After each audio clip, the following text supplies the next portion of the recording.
In the town of Ileku, where red dust clung to every corner and mango trees shaded narrow paths, lived a man named Boba Akin. He was a widower, known for his honesty and quiet strength. After the death of his first wife, he remarried a woman named Madam Folek, a beautiful but sharp-tongued woman who came with her own daughter, say, a girl as spoiled as she was stunning.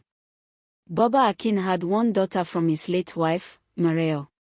A slim, calm girl with a quiet voice and large thoughtful eyes. She had inherited none of her stepmother's charm, and all of her father's humility.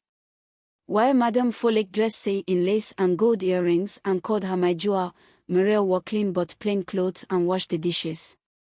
Though Boba Akin tried to treat both girls fairly, Madame Folek made sure that Say always got the softer pillow, the bigger meat in the soup, the newer sandals. Despite it all, Mareo never complained. When both girls reached senior secondary school age, Boba Akin made a decision. You will both go to Federal Girls College in Abib. It is a boarding school. You will focus, and you will make me proud. Say rolled her eyes. Boarding school. Are we prisoners? But Mareo smiled.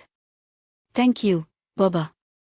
Their father paid the fees, bought provisions, and hugged them both as they boarded the school bus. Make good choices, he said, looking at them with fatherly pride.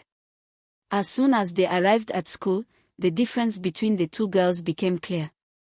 While Maria unpacked, organized her books, and introduced herself to her classmates politely, Say immediately fell in with a fast group of girls who were more interested in nail polish, weekend parties, and smuggled phones than textbooks.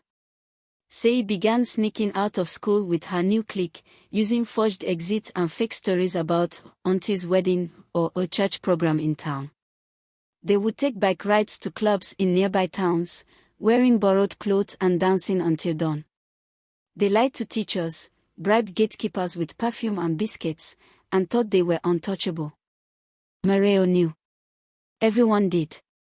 But she kept her focus, reading late into the night, waking early, asking questions in class, and helping weaker students with assignments. Some of the party girls mocked her. See that bush girl, they whispered. Her stepmother probably gives her water instead of perfume. But Mareo held her peace. Then one term, everything changed. Say came back from one of her weekend escapades feeling dizzy. She missed meals. Her body changed.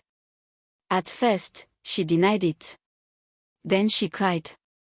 Then she begged her friends to keep quiet. But the truth always finds a way. The school nurse found out. Then the principal. Then the school board. Say was 4 months pregnant. Madame Folek rushed to the school in a cloud of perfume and panic. She screamed at the principal, blamed the school security, threatened lawsuits.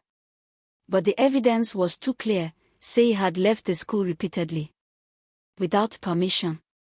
She was expelled, and her name was written on the notice board for all to see. Mareo quietly continued her studies. By the time the final year exams came, Mareo sat in the front row of the hall, focused and confident. While her classmates bit their nails in panic, she answered her questions with calm precision. When the WAEC results came out, Mareo had distinctions in all subjects.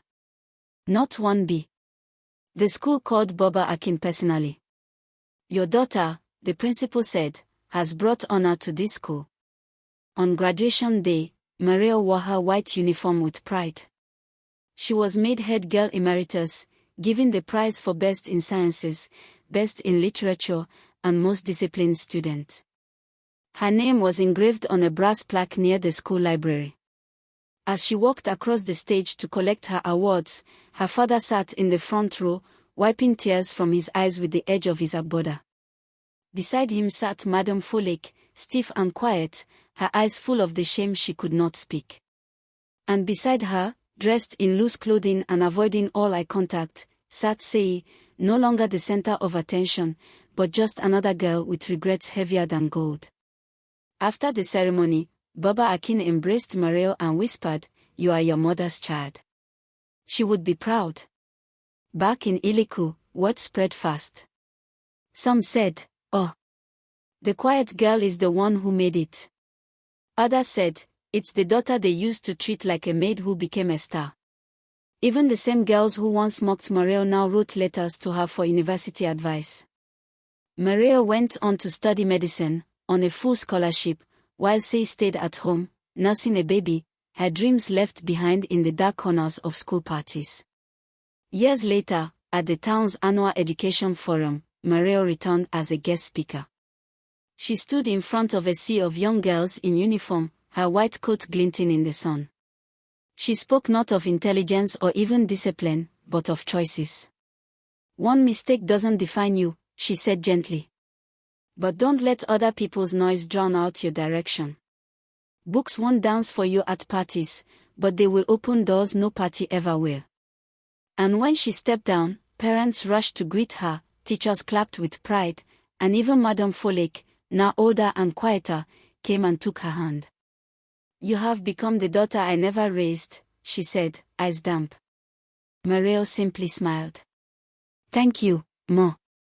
Because the child who chooses the book over the shortcut does not need revenge. Success is its own justice. Would Ifrenda Clatilla it however you'd like.